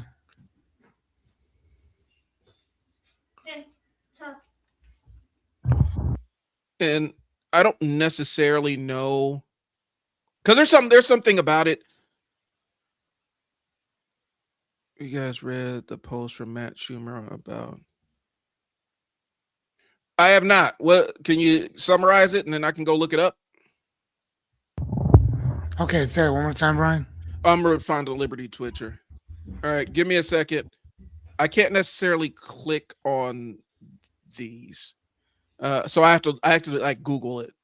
I can't like click on the link in this interface. Okay, hold on. By the way, speaking of deeper and darker, have you guys read the post from Matt Schumer about AI? I Hmm. know that they're having a big to do um about arthroscopic and why their government contract got pulled because they would not green light usage of their AI to autonomously kill people. And arthroscopic ended up getting their government contract pulled because they wouldn't let the military use it to autonomously go out and blow up stuff. So When you have the time, mind blowing. If it only half true. Okay, I'm gonna check it out because I got a couple of things. I got a couple of things to prep for my stream tonight, so I'll probably check that out. Um, yeah. Um, and so I'm gonna look at it and kind of see. I know the back and forth about what AI is and what AI is not is kind of an interesting thing. And I know CEO of Other Side AI. One of my friends is out there in Silicon Valley, and a lot of the stuff that they're talking about is all built around AI and different use cases of it.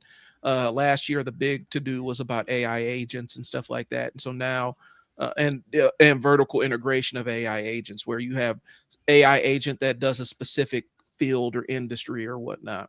So I'm all invested in this. I did just a couple weeks ago, I did an entire presentation about this to our business thing about how they can be utilizing it, and we had to trim out a lot of stuff because there's some deeper and darker uses of AI that they weren't ready for. Oh, it's already now. That's already now that one I got from the source. That's already happening. My buddy works over in HR in Silicon Valley, and the conversations he's having is a lot different than the conversations you're seeing on the news. Okay, so what is they're looking at AI as a way to reduce a lot of white collar jobs, but I mean a they've lot of been them, doing that? yeah, but a lot of them are using it as a pretense because they haven't gotten the technology to the point where they can actually replace these people. They're just downsizing so they can position and build the AI agents and models to replace these people. They don't have some of them don't have them yet. Hey, I'm gonna have to disagree with you on that one, Brian. What? I'm kind of with Liberty Switcher on this one. No, man, it's already happening. Well, People no. are being let go. Oh, I'm not saying this. I'm not saying that that's Yeah, not no, happening. for that reason. But what I'm saying is they let them go, but they don't quite have the model to fully replace them. They're still mastering the model. Like the model can't just slide in and do their job autonomously. There's still a lot of testing and things along those lines. They're making it so that they can put the model in their place so they can start doing some of the beta testing and all the other stuff to see Okay, what it's capable of. And but they're rolling here's the where I dice. disagree on that. So what is that? What is that model called when as soon as this phone comes out or whatever, it's already what? How many years behind? Yeah. This phone is however many years behind. And Korea, I think it was in Korea, South Korea, was it China? Um, China's AI OpenSeek is way more advanced than anything we got right now running. right, but that's my point though. Mm-hmm. There's other stuff that are already out here Mm-hmm. that we don't have access to that they probably do Yeah, have that's what I'm telling access you. to, that they're getting rid of people because it's not that it's on its way here. They're just trying to figure it out. No, they've already figured it out. Now, other people haven't caught up yet, Mm.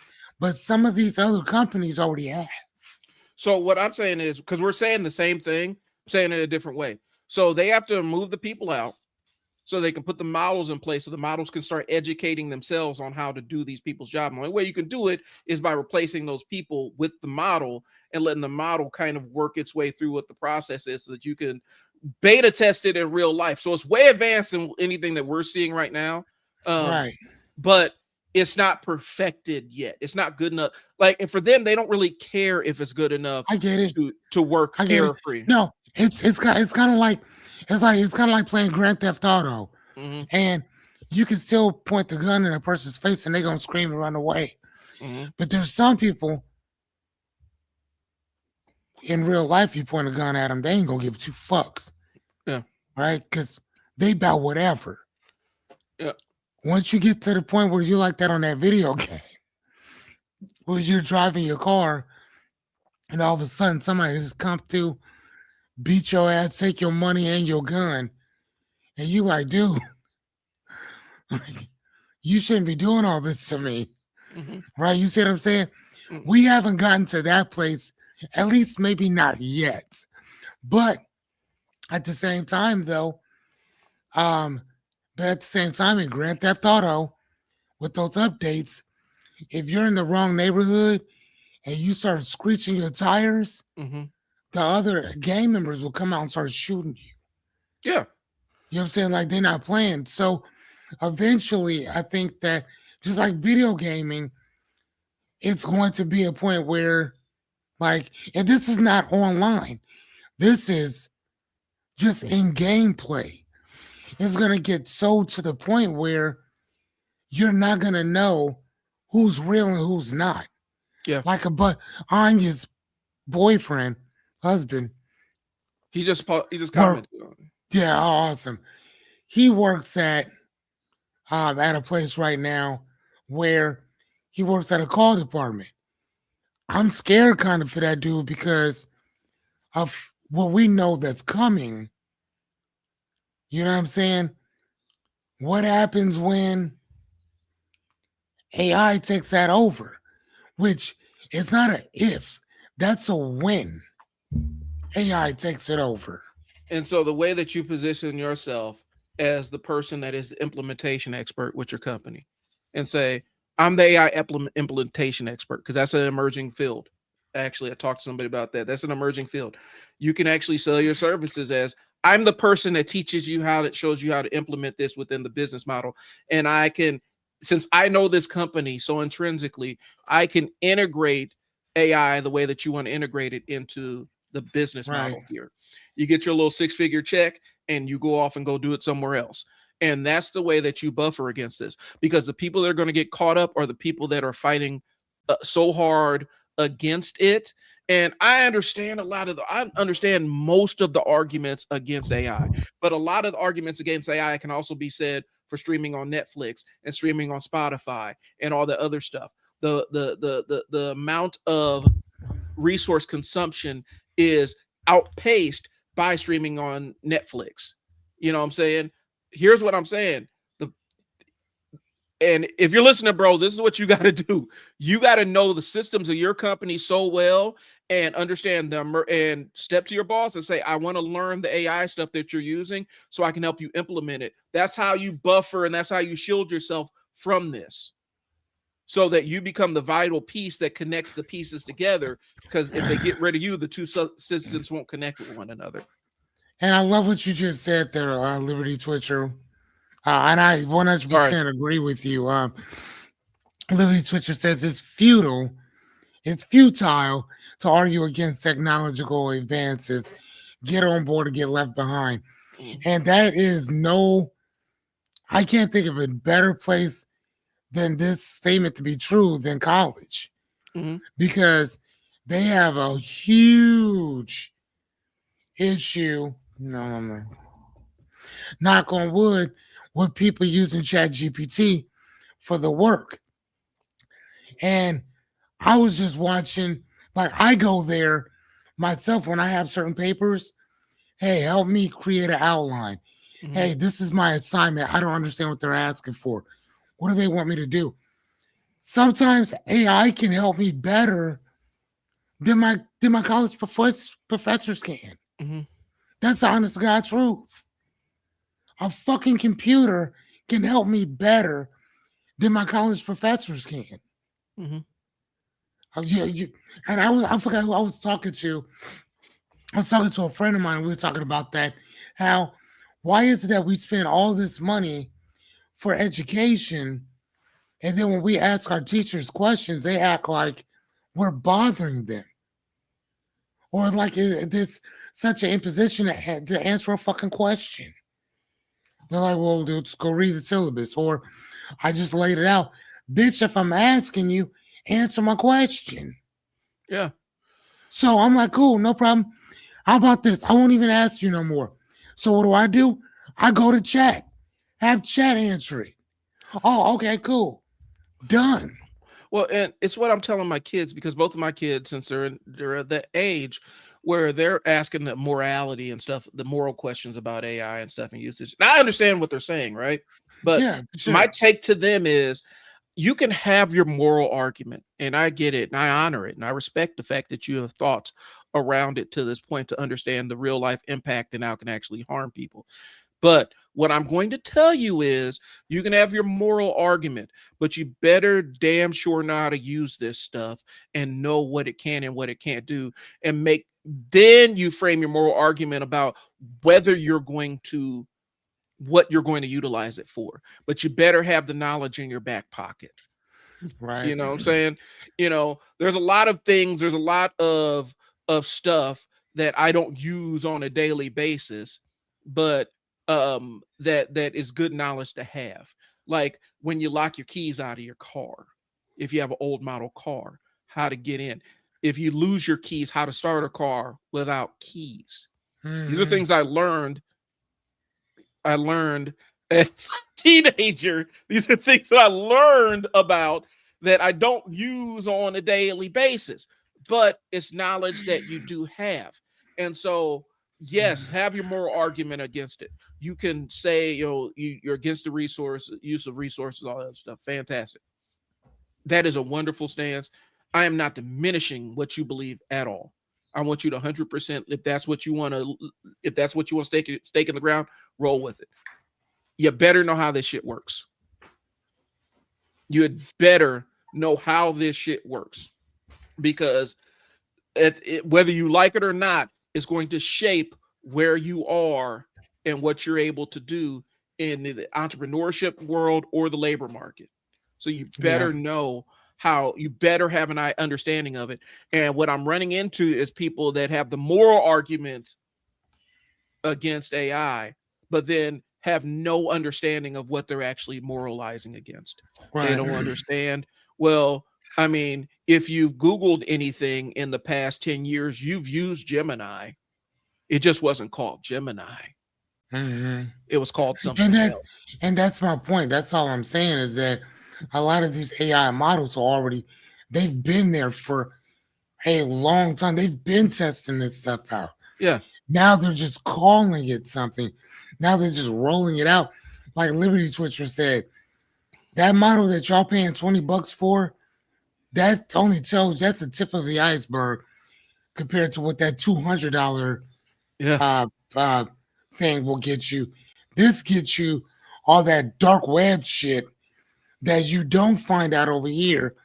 That's all just sitting over here waiting for. Like I'm almost scared to look to see exactly what that one could do.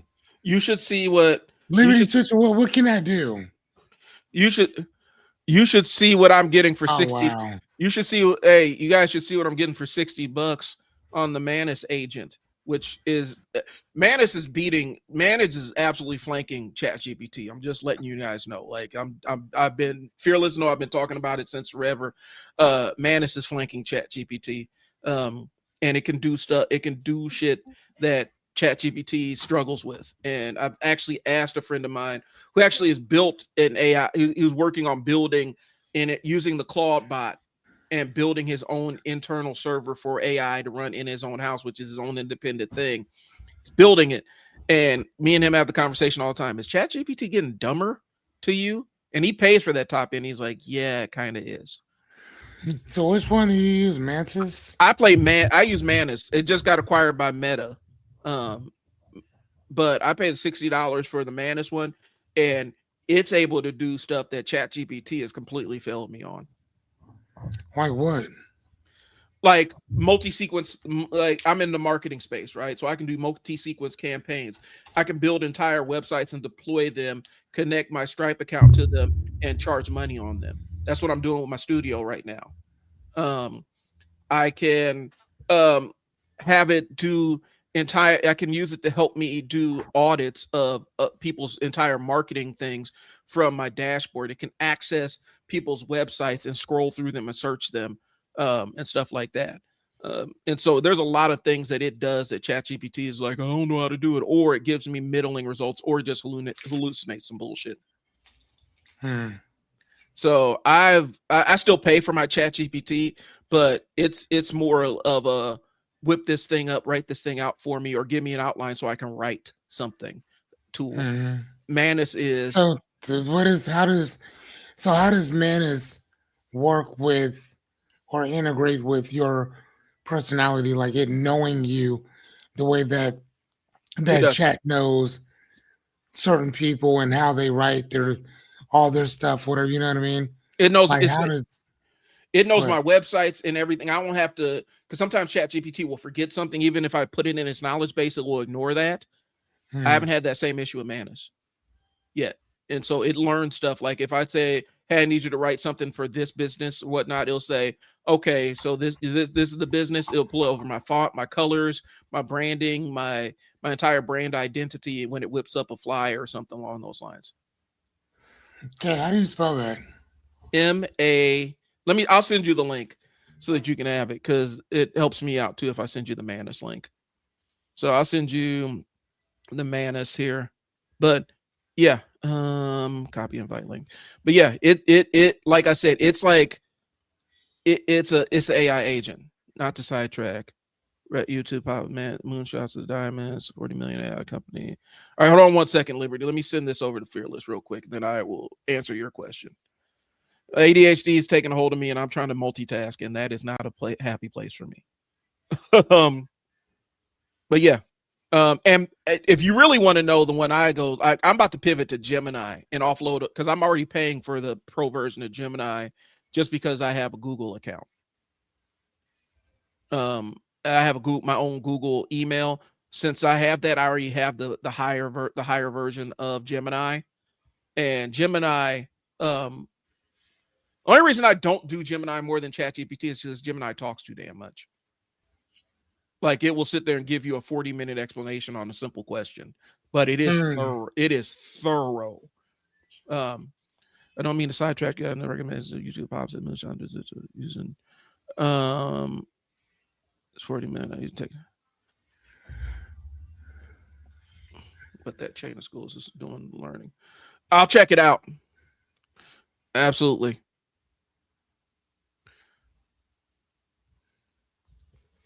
So anyway, we've gotten pretty far afield. We'll check it out.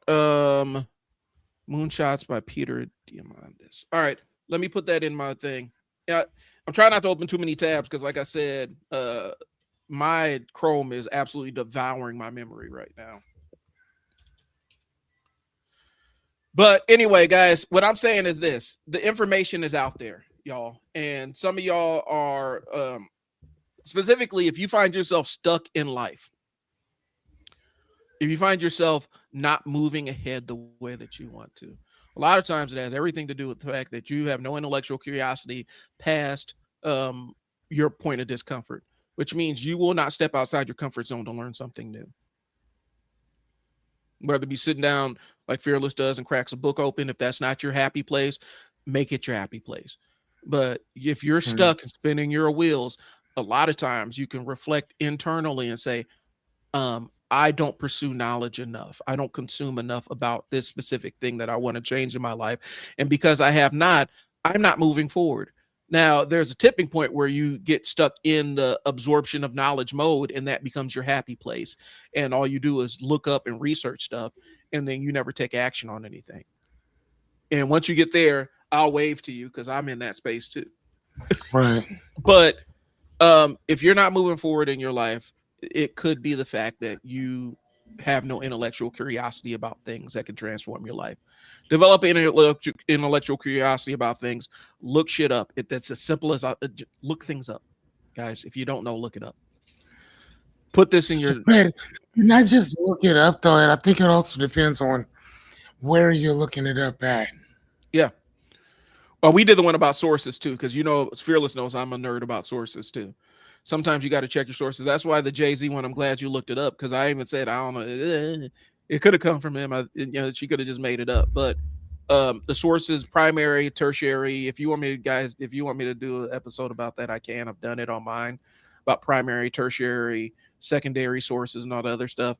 I can bring in my journalism school stuff and teach all that. Important to action on what you learn. 2 different parts of the brain. Yeah, you in order to this is behavioral science 101. When you learn a thing, it's not enough to learn a thing. You actually have to express the knowledge of the thing in order to start on the pathway to mastery. And so you have to actually not only do you have to learn how to do the skills, but then you have to be able to execute the skills and implement them in real time, in real space, with real conversations and real interactions with people, so that you can figure out precisely how to deploy the thing that you just learned. Yes, so that's a roundabout way of saying you don't learn shit by just looking at it. You actually have to do the thing, whatever the thing is.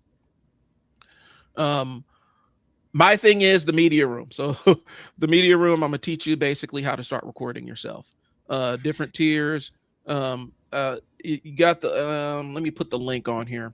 Um, if you're interested, I'm here to teach you how to start recording yourself for business, for professional stuff. And I actually have a couple of different clients booked. I'm starting to walk them through the process. If you want to get in as a founder, please do. I'm closing up the founder pricing here in a couple of days. So I will put, and I thought I had it on here. I think it was on my other stream. Um, if you're interested, you want to learn how to start recording yourself. The media room is where we do that. Yep, there it Hey, is. so what does a credit mean on here? Where it gives you Credits, 300 fresh credit? Like what does that mean? credits. It lets you know how many. Because a lot of times, like, okay, so with Chat GPT, you have a certain number of credits before Chat GPT will say, okay, we're going to kick you down to a different model or shift you over. And sometimes it'll tell you, sometimes it will just get dumber on you because your usage has been so heavy, it kicks you down the tier. Manus actually shows you this is how many credits you're using on each task. And so credits are AI usage tokens essentially for it, and Hmm. it'll tell you how many credits you're using. So if you're using the top level agent, that the highest one, it burns through more credits than using the bottom one. But it also, the top one gives you more thorough information, more thorough outputs. Hmm. So anyway, guys, if you want the media room, if you want to learn the ins and outs of learning it, if you want videography plus coaching, and I teach you not only how to record yourself, but I teach you the frameworks and all the other stuff that I've taught people, scan the QR code at the top, guys. And hit me up. I can work remotely. I have my online school community where it's more of a DIY approach, or the brick and mortar, hands-on kind of stuff. So just scan the QR code and we'll get you rolling on that one. Fearless, do you have anything else? Nope, we're good. All right. Thanks for tuning in, guys. It's been trial and error. One of these days I'm gonna get through this entire outline without having a bunch of side conversations. But anyway, I appreciate y'all tuning in. I'll talk to y'all later. Fearless, I'm gonna get up with you real quick after this. Okay. Talk to y'all later. Peace.